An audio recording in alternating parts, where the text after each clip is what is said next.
नमस्कार, मी धीरज महांगरे आणि हे आहेत आशुतोष माने. नमस्कार. आपण आता आलेलो आहोत सय्यदनगर जे रेल्वे गेट आहे तिथून जो डाव्या बाजूला रस्ता जातो रामटेकडीकडं, त्या रस्त्याची जी दुरावस्था झालेली आहे त्याबाबत आपण बघायला आलेलो आहे की किती वाईट पद्धतीने हा रस्ता खराब झालेला आहे. वारंवार आपण बातमी केली, तक्रार केली, तरी सुद्धा मध्ये पॅच मारण्यात आले, तरी सुद्धा बरेच काम हे बाकी राहिलेले आहे. तर आपण बघूया काय काय कसं कसं कामाची पद्धत आहे इथली. पलीकडचं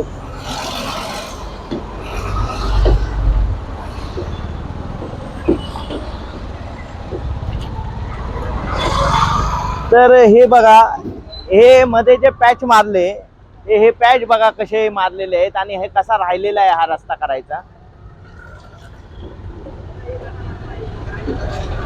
मला काय म्हणायचंय माहितीये का, हा वर्दळीचं ठिकाण आहे आणि हे वर्दळीचं ठिकाण असताना सुद्धा प्रशासन वारंवार या गोष्टीकडे दुर्लक्ष करतंय.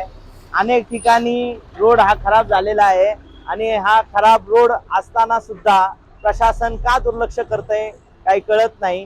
किती मोठमोठे खड्डे या रस्त्याला पडलेत, याच्यामुळं ट्रॅफिक होतंय, लोकांना कामाला जायला उशीर होतोय, वाहनांचे अपघात होत आहेत, ते लोकांना लागतंय.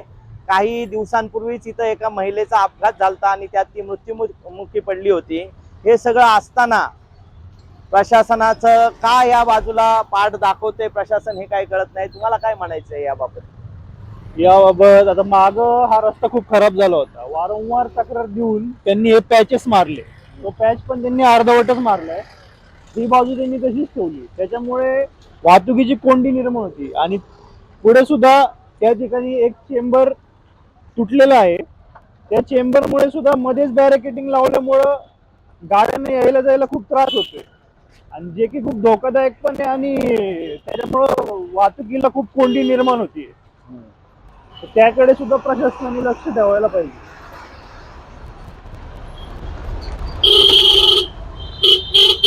आता हे इथलं चेंबरचं काम झालंय नाही झालंय, झालं असेल तर जो राडारोडा पडलेला आहे तो काढून वाहतुकीला हा भाग मोकळा करायला पाहिजे. अनेक दिवसापासून ही अशी अवस्था आहे.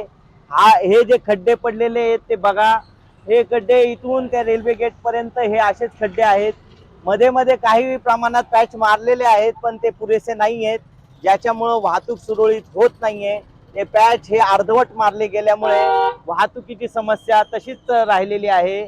तर आमचं संबंधित प्रशासनाला, संबंधित विभागाला एक विनंती आहे की लवकरात लवकर हा रस्ता व्यवस्थित करा. कारण का हा रस्ता जर व्यवस्थित नाही झाला तर ही नागरिकांची जी होणारी गैरसोय आहे ती तशीच राहतीये. नागरिकांना होणारा त्रास तसाच राहतोय. इथं प्रचंड प्रमाणात ट्रॅफिक होतंय आणि हे रस्त्याची अवस्था बघा, हा रस्ता बघा, हे काय, हजारो नागरिक इथून जात आहेत, हजारो नागरिकांची गैरसोय होतीये. हे सगळं हे सगळ्या इतक्या दिवसापासूनची ही समस्या असताना सुद्धा याच्याकडे दुर्लक्ष केलं जात आहे. तर संबंधित विभागाने लवकरात लवकर हा रस्ता व्यवस्थित करावा ही विनंती. धन्यवाद. मी धीरज महांगरे. आशुतोष माने.